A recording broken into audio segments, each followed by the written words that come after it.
Bismillahirrahmanirrahim. Assalamualaikum warahmatullahi wabarakatuh.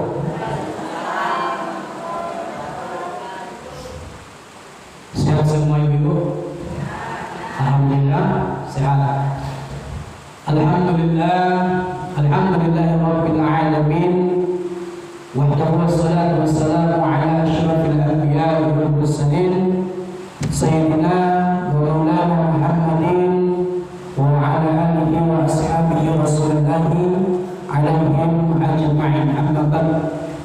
Baik ibu-ibu yang saya hormati, tentunya ketua perwiritan kita ini, mudah-mudahan Allah panjangkan umurnya, amin ya rabbal alamin. Ibu-ibu semua, mudah-mudahan insyaallah dipanjangkan umurnya oleh Allah Subhanahu wa taala, amin ya rabbal alamin.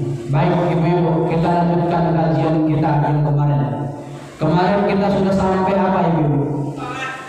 Tentang jamak dan qasar. Berarti saat ini kita masuk kepada kajian puasa karena sudah dekat ke bulan puasa. Baik. Ibu-ibu yang dimuliakan Allah Subhanahu wa taala, pertanyaannya, hari ini sudah tanggal berapa Hijriah? 27 atau 28 ibu? 27 bukan 28. Ya, 28 Jumadil Akhir. Berarti sudah dekat ke bulan Rajab, Sa'ban, Ramadan. Berarti bulan Ramadan tinggal 2 bulan lagi. Benar Bu? 2 bulan lagi. Baik. Ibu-ibu yang dimuliakan Allah Subhanahu wa taala, di bulan Jumadil Akhir atau bulan Rajab nanti adalah penjaringan. Apa Bu? Penjaringan. Ibu-ibu yang dimuliakan Allah, saya kasih pemahaman seperti ini. Ramadan itu ibaratkan permainan sepak bola. Apa tadi Bu? Ramadan itu ibaratkan permainan sepak bola. Sebelum diadakan sepak bola, yang terlebih dahulu mengadakan apa Bu? Apa langsung pelatihan? Hah? Kita mau buat tim nih Bu. Apa yang pertama supaya timnya kuat, apa yang dilakukan? Apa Bu? Seleksi Bu ya. Ya benar Bu. Seleksi. Setelah diseleksi, baru dilatih. Setelah latihan, baru bertanding. Setelah bertanding, nanti akan ada final dan kita akan tahu siapa pemenangnya. Maka ibu, Ramadan ibaratkan permainan sepak bola. Bulan Rajab nanti bulan penjaringan peserta. Bulan penjaringan peserta. Nanti bulan Sa'ban bulan latihan puasa. Nanti Ramadan kita akan bertanding puasa. Di ujung Ramadan 10 ke 30 puasa final ibu. Yang lain sudah kalah. Siapa yang dianggap menang? Orang yang tetap bertahan di masjid dan masih puasa walaupun sudah akhir-akhir Ramadan. Yang kalah kemana? Sibuk buat kue di rumahnya. Itu udah kalah. Sibuk di mall Ramayana beli baju. Itu orang-orang yang kalah. Sebab apa? Kurang latihan kemarin di bulan Rajabnya. Dia menang penjaringan tapi latihannya kurang. Dia bermain-main latihannya. Maka ibu-ibu nanti bulan Rajab itu latihan puasa. Kan bulan Rajab disunahkan berpuasa. Ada beberapa hari yang disunahkan untuk. Kenapa disunahkan berpuasa? Pada dasarnya ibu-ibu yang dimuliakan Allah, latihan puasa supaya nanti Ramadan tidak terasa berat untuk puasa 30 hari. Nah itu ibu-ibu. Pemahamannya seperti itu. Ibu-ibu yang dimuliakan Allah Subhanahu wa taala, seterusnya persiapan apa yang perlu kita persiapkan sebelum bulan Ramadan ini? Suatu ketika seorang sahabat berkata bahwa Rasulullah SAW turun dari mimbar ketika selesai khutbah.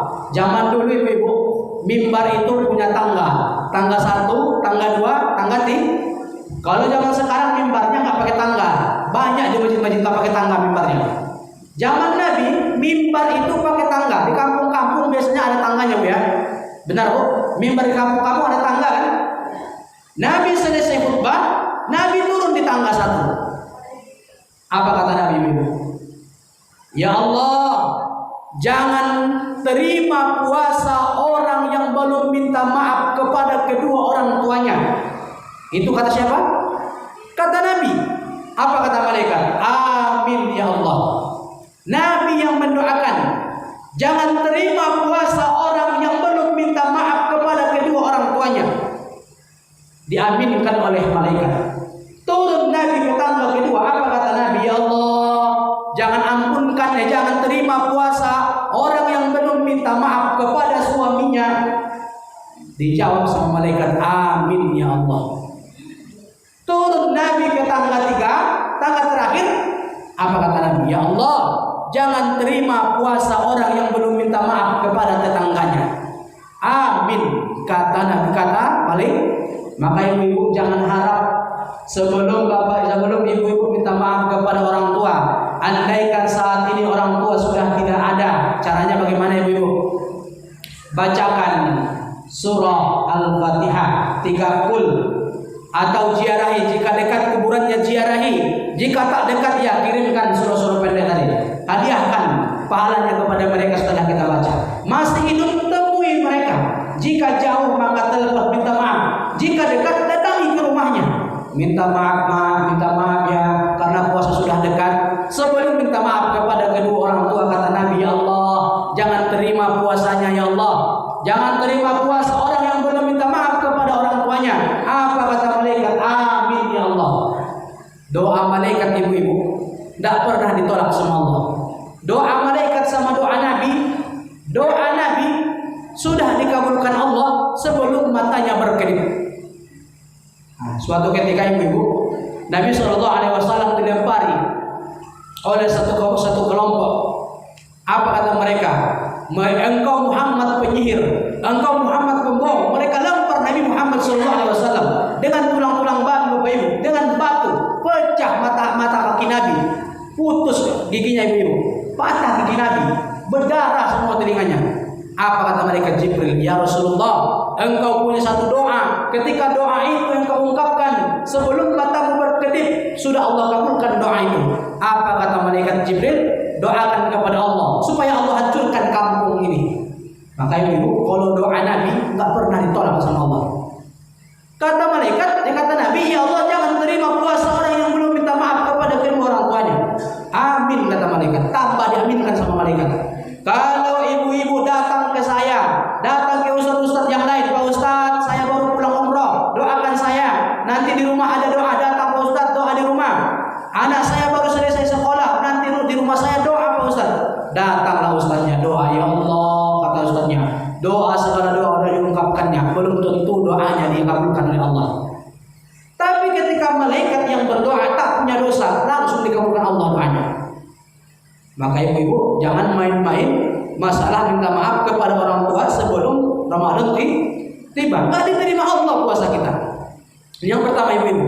Yang kedua, kata malaikat, kata Rasulullah, ya Allah, jangan terima puasa orang yang belum minta maaf kepada suaminya. Minta maaf ibu. Kalau masih hidup minta maaf. Bang, minta maaf bang, saya salah dulu, mungkin pernah mengambil uang di saku, Anda tahu ibu kan? Minta maaf. Nah, karena keluarga ini kan nggak ada yang langgeng semua, Bu ya, nggak ada yang baik-baik aja. Nabi Muhammad SAW juga punya masalah dengan Siti Aisyah. Tidak ada manusia yang nggak punya masalah dengan keluarga. Nabi SAW pulang dari masjid, Aisyah tidur, Bu. Kata Rasulullah, Assalamualaikum, kata Rasulullah. Aisyah nggak terbangun, Assalamualaikum, kata Rasulullah. Aisyah nggak terbangun. Apa yang terjadi? Nabi tidur di bawah jendela. Tak ada masalah. Nggak ada manusia yang berkeluarga yang nggak punya masalah. Minta maafkan ibu-ibu kalau masih hidup. Apa kata Nabi? Ya Allah, jangan terima puasa orang yang belum minta maaf kepada tetangganya. Maka ibu-ibu, tetangga dekat, tetangga jauh, orang yang pernah berbicara dengan kita, orang yang pernah berkomunikasi dengan kita, minta maaf. Minta maaf.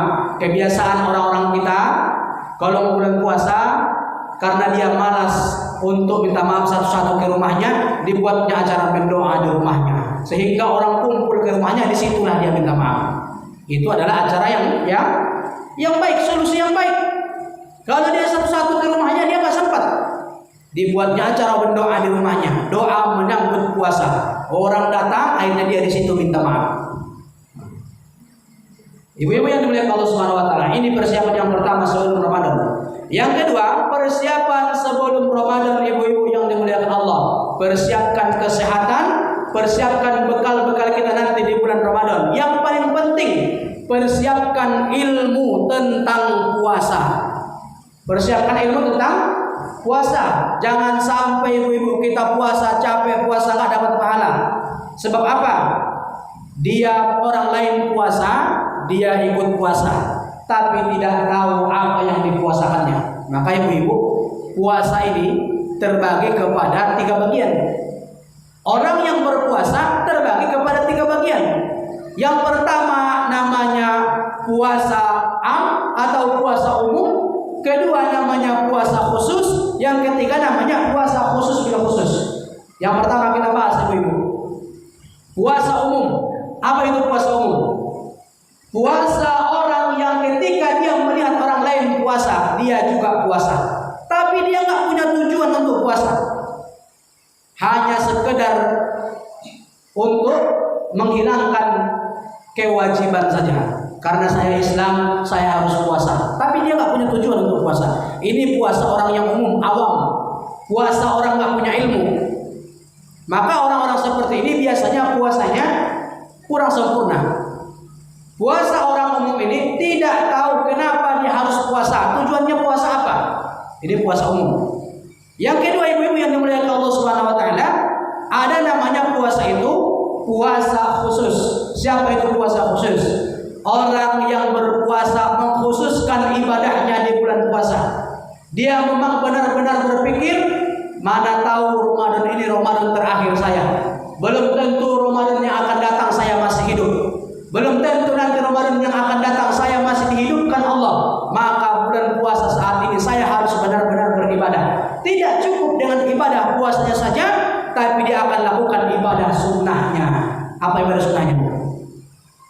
Apa ibadah sunnah di bulan puasa? Apa? Baik. Seorang ulama bernama Abu Bakar Al-Zazairi dalam kitabnya Minhajul Muslim, kata beliau begini, ada 5 amal terbaik di bulan Ramadan. Ada berapa?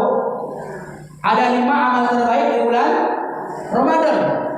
Cuman berbeda pendapat dengan seorang ulama bernama Imam Al-Fadil. Kata beliau ada 6, tapi nanti dua-duanya akan kita bahas. Apa saja amalan sunnah? Yang pertama, amalan sunnah di bulan Ramadan ibu-ibu yang dimuliakan Allah adalah sedekah. Apa bu? Sedekah. Sesuai dengan hadis Rasulullah SAW, afdalus sedekah, sedekah fi Ramadan. Seabdul sedekah adalah sedekah di bulan Ramadan. Seorang sahabat, dia itu anaknya daripada Umar bin Khattab, namanya Abdullah bin Umar, keponakan Nabi Rasulullah SAW. Abdullah bin Umar ini anak dari Umar bin Khattab. Dia orang yang paling sering dengan Rasulullah SAW, orang yang paling hafal perbuatan Rasulullah SAW. Apa kata beliau Abdullah bin Umar? Saya tidak melihat Nabi Muhammad bersedekah kecuali sedekah itu lebih banyak di bulan Ramadan. Nabi Muhammad di bulan-bulan yang lain sedekah, tapi Nabi Muhammad SAW lebih banyak bersedekah di bulan Ramadan. Kenapa? Karena bulan Ramadan bulan dilipat gandakannya pahala, bulan yang berkah. Kalau buat sedekah di bulan lain, pahalanya berapa bu? Andaikan pahala bulan lain 1, kalau bulan Ramadan pahala sedekahnya dapat 2, lipat ganda ini. Ini yang pertama bu. Apa tadi bu? Amalan sedekah. Ini amal terbaik di bulan Ramadan. Maka ibu-ibu, kalau bulan Ramadan itu jangan dibuat mengantarkan nasi kepada imam masjid atau kepada orang lain itu hanya sebuah tradisi saja. Tidak, itu memang amalan terbaik. Bukan cuma tradisi, jangan dianggap cuma tradisi. Amalan terbaik di bulan Ramadan, sedekah ibu. Kalau kita sedekahkan makanan atau apa saja kepada orang yang berpuasa tadi, pahala dia sama dengan pahala kita tadi. Pahala kita sama dengan orang yang berpuasa tadi. Maka ibu, tak perlu banyak-banyak. Belikan saja makanan di pasar-pasar yang ada dekat-dekat kita. 1 bungkus, 2 bungkus, 3 bungkus, terserah. Ibu-ibu datang ke masjid, antarkan ke imam masjid atau ke tetangga-tetangga yang membutuhkan. Ini perlu sekali ibu, karena amal terbaik di bulan Ramadan yang pertama adalah amal sedekah. Apakah amal sedekah itu manfaatnya tidak banyak? Banyak bu. Dau mardotum bis sedekah. Obati penyakitmu dengan sedekah. Orang yang berpenyakit obatnya sedekah. Di samping ibu-ibu berobat ke dokter, di rumah buat acara sedekah. Akhirnya mendorong penyembuhan kita. Maka ibu-ibu, sedekah ini mempercepat kesembuhan kita. Ini yang pertama bu. Amal Ramadan adalah sedekah. Yang kedua, amal terbaik di bulan Ramadan adalah qiyamul lail. Qiyamul lail. Apa qiyamul lail bu? Salat malam. Apa saja salat malam itu bu? Yang dianggap salat malam. Maghrib itu apakah salat malam? Maghrib bu? Tidak bu ya. Maghrib namanya salat senja. Yang dianggap salat malam mulai dari salat Isya dan salat tarawih dan tahajud. Maka ibu-ibu, ini kejadian ibu. Siang dia puasa, malam tak tarawih. Siang puasa, malam tidak. Orang yang siangnya puasa, malamnya tidak tarawih, maka ibu-ibu ingat, ibaratkan gulai tanpa garam. Puasanya tidak ada rasa. Puasanya tidak ada rasa ibu. Makanya kalau siangnya puasa, malamnya harus tarawih. Ini ada kisah, tapi nggak di sini, tempat lain. Ibu, kenapa nggak sholat tarawih ke masjid? Jawabnya apa bu? Malasnya Pak Ustaz. Malasnya kenapa bu? Imamnya Pak Ustaz. Imamnya kenapa bu? Ayatnya panjang-panjang Pak Ustaz. Malamnya dia datang, dia masuk ke masjid, dibaca sama imam. Bismillahirrahmanirrahim. Yasin. Dalam hati ibu tuh kurang ajar imam ini. Sedang sholat tuh. Wal Qur'anil Hakim. Allahu Akbar. Dalam hati ibu tuh 2 ayat rupanya. Alhamdulillah. Gara-gara ayat panjang dia pindah masjid. Pindah di masjid lain. Besok kalau di sana ayatnya panjang, pindah lagi ke masjid lain. Ada lagi ibu-ibu yang lain ketika ditanya, ibu kenapa nggak tarawih ke masjid? Malas saya Pak Ustaz. Malasnya kenapa bu? Ada imamnya Pak Ustaz. Dia ini bukan imam, tapi dia suka kali jadi imam. Dia bukan imam yang ditunjuk Pak Ustaz. Masalahnya apa bu? Ayatnya trikul terus Pak Ustaz. Apa trikul itu? Qul huwallahu ahad, qul a'udzu birabbil falaq, qul a'udzu birabbin. Malas saya Pak Ustaz kalau trikul terus. Akhirnya bapak ini capek dia mendengar ocehan ibu-ibu tadi. Dicobanya ganti ayat. Bismillahirrahmanirrahim. Inna. Lupa dia. Hafalan cuma trikul, mau coba-coba inna. Jamaah di belakang pun bingung nih. Ini inna anzalna apa inna aqoina ini kan gitu. Inna. Semakin bingung jamaah. Inna anzalna apa inna aqoina ini kan gitu. Inna, karena jamaah semakin bingung, dijawab sama jamaah. Inna lillahi wa inna ilaihi raji'un. Mana saya menjadi Ustaz kalau seperti itu? Tapi kita nggak melihat itu yang oleh Allah. Yang kita lihat siangnya puasa, malam nggak taraweh. Puasanya ibaratkan gulai tanpa garam, tidak ada rasanya. Yang Yang paling rugi ibu-ibu yang dimuliakan Allah, habis sholat isya, menunggu taraweh, menunggu ustadz mau ceramah, dia langsung bersandar di masjid tanpa melakukan sholat ba'diyah 2 rakaat. Rugi ibu. Pertanyaannya, mana lebih besar pahala taraweh daripada sholat ba'diyah? Nah, lebih besar pahala sholat ba'diyah daripada taraweh. Taraweh hanya dilakukan sekali setahun saja, sementara ba'diyah dilakukan setiap hari. Rugi ibu yang dimuliakan Allah. Habis isya jangan langsung bersandar di dinding, sholat ba'diyah dulu 2 rakaat. Sholat ba'diyah 2 rakaat. Rugi ibu yang dimuliakan Allah. Maka habis tarawih itu jangan langsung bersandar, sholat ba'diyah 2 rakaat. 2 rakaat. Ini amalan terbaik di bulan Ramadan. Qiyamul lail, sholat malam. Ibu-ibu yang dimuliakan Allah Subhanahu wa taala, apalagi amal terbaik di bulan Ramadan setelah qiyamul lail? Khatmil Quran. Apa itu? Khatam Quran. Ini perlu ibu-ibu. Zaman dulu para sahabat, bahkan para ulama itu seperti Imam Asy-Syafi'i, beliau itu dalam satu hari khatam 2 kali. Pagi dia khatam, malam juga khatam dia. Jangan ditanya kalau cara membacanya bagaimana. Ulama zaman dulu kita nggak tahu bagaimana mereka membaca Al-Quran. Bisa khatam Quran 2 kali dalam satu hari. Dikali 30 hari Bapak Ibu, Ibu-ibu, berapa tuh? Berapa kali jadi itu? 2 kali 30. 60 kali Imam Syafi'i khatam bulan Ramadan. 60 kali.